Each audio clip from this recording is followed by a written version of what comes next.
18 février 2022.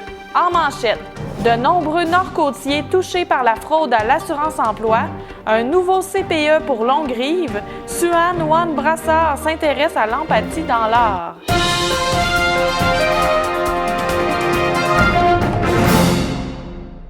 Action Chômage Côte-Nord reçoit une dizaine d'appels par semaine de personnes victimes de fraude qui doivent composer avec un retard de prestation d'assurance-emploi.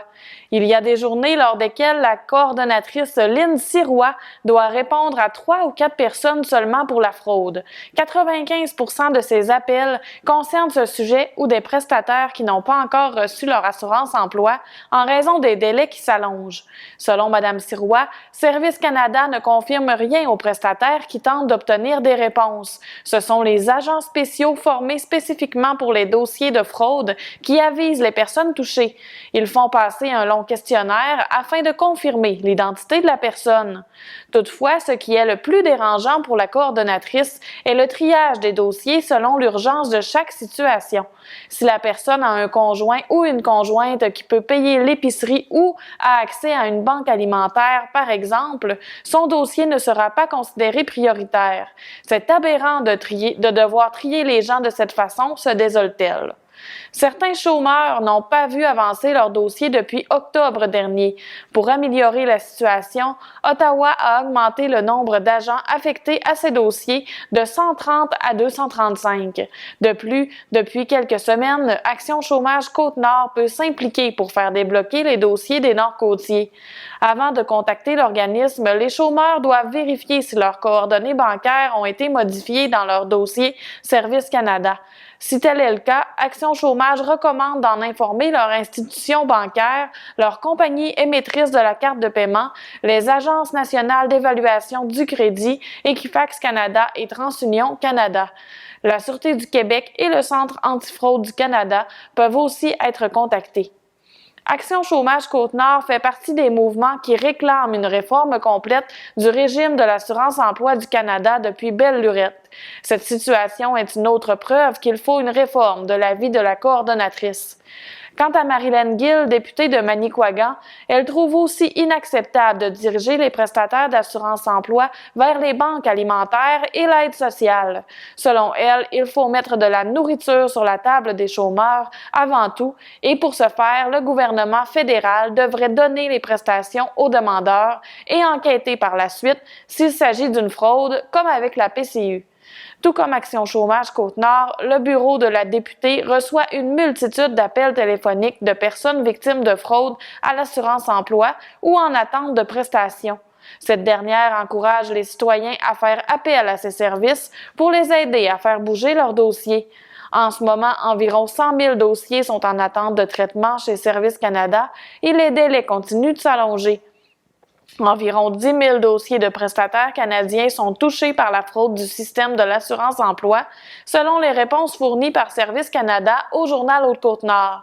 Sur ceux-ci, 2 000 sont considérés urgents et traités en priorité au cours des 2 prochaines semaines. D'après la porte-parole Marie Thérien, les comptes de Service Canada n'ont pas été piratés.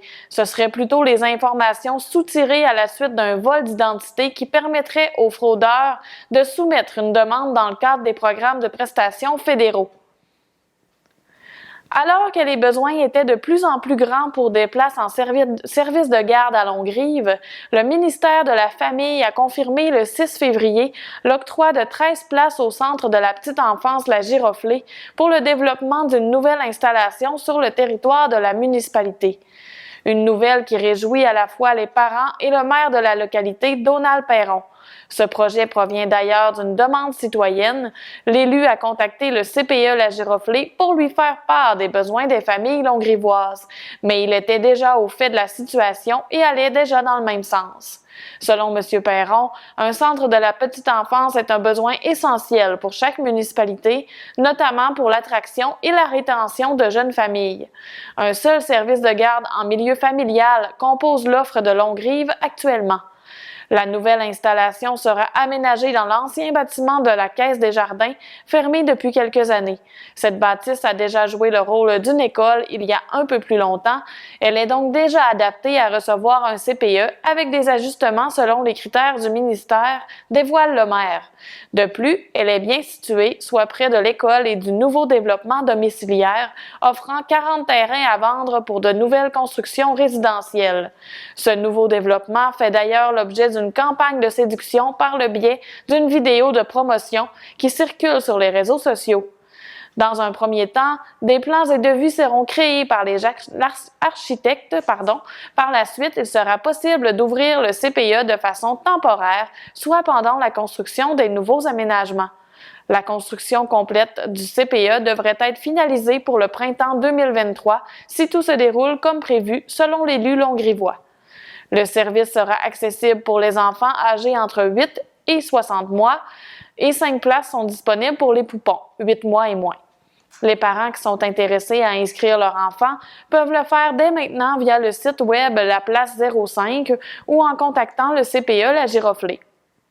Le maire Donald Perron s'étonne de la rapidité à laquelle le projet s'est concrétisé et félicite le travail de collaboration entre l'équipe municipale et la direction du CPE La Giroflée.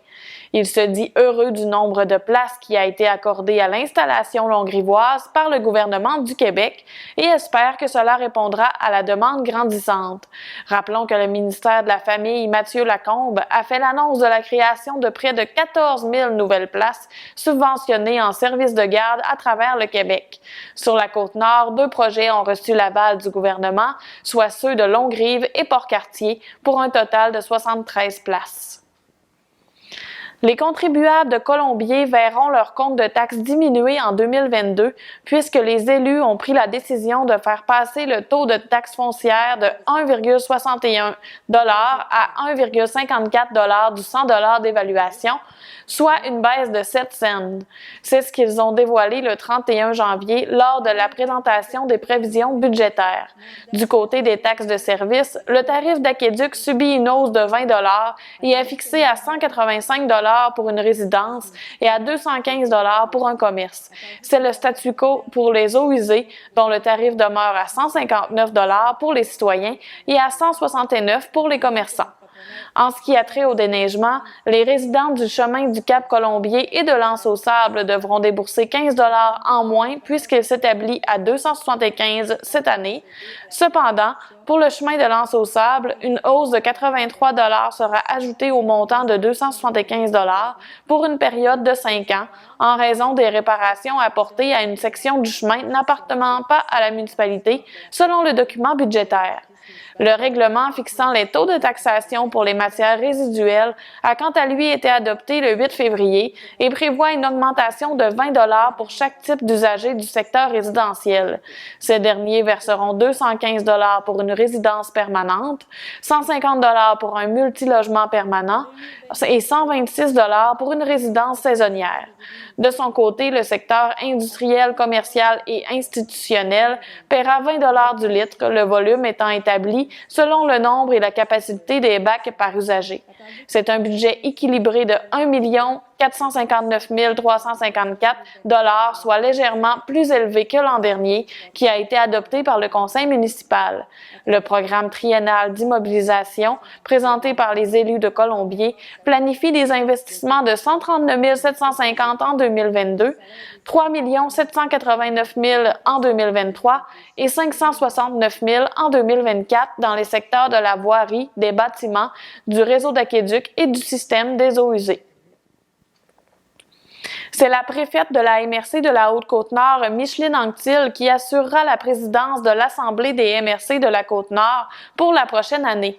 Réunie en vidéoconférence le 9 février, l'Assemblée des MRC de la Côte-Nord, composée des 6 préfets, d'un maire ainsi que des directeurs généraux de chaque MRC, a procédé à la nomination de la nouvelle présidente qui n'en est pas à sa première expérience.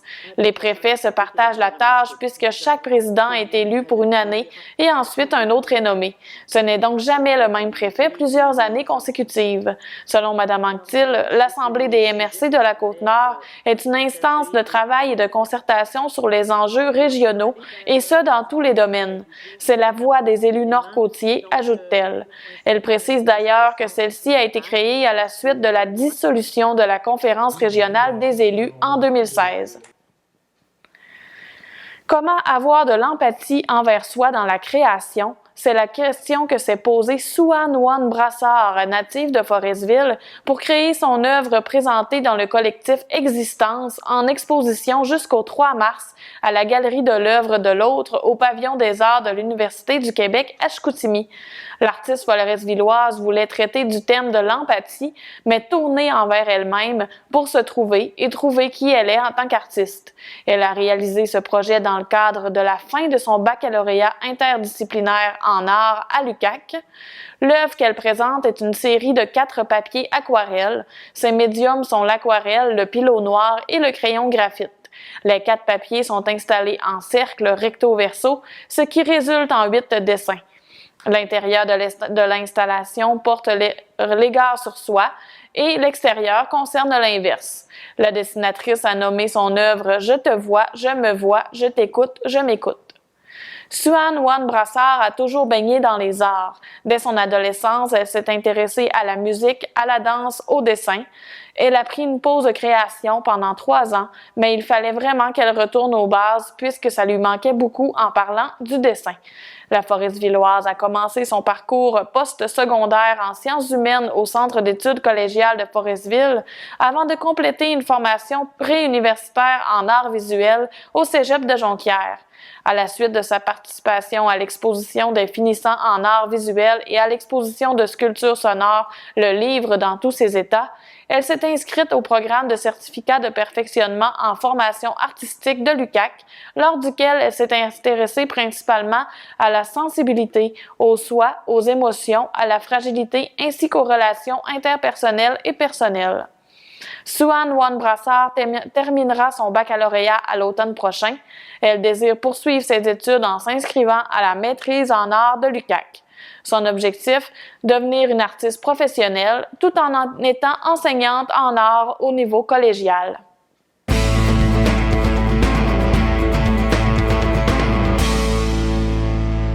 Fred Gagnon, résident des Escoumins, s'est vu récompensé par Hockey Québec au début février pour son leadership au niveau du hockey sur le territoire de la Haute-Côte-Nord en recevant le titre de leader de la semaine. Vice-président opération hockey à l'Association de hockey mineur de la Haute-Côte-Nord, M. Gagnon a voulu entretenir la motivation de ses joueurs malgré les contraintes reliées à la pandémie. L'idée lui est venue alors qu'il avait vu ailleurs que des matchs extérieurs pour les jeunes étaient organisés. Il s'est alors demandé pourquoi pas ici. Une première activité s'est tenue le 15 janvier sur la patinoire extérieure de la communauté d'Escipit.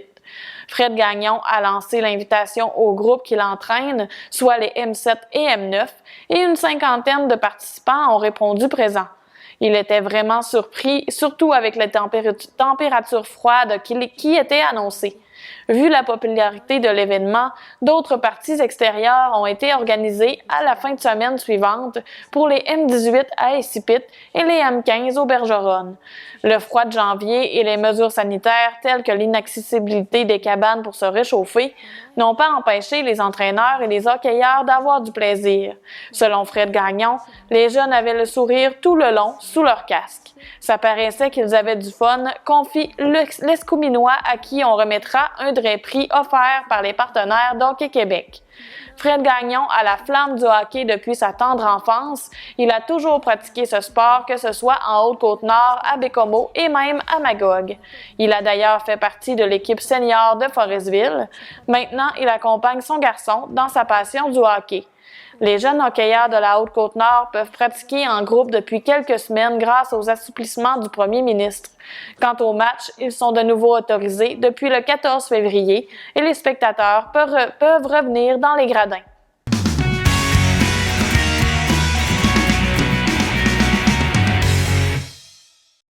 À la météo, après les précipitations de neige de ce vendredi 18 février, Environnement Canada prévoit encore de la neige pour samedi avec un maximum de moins 11 degrés Celsius.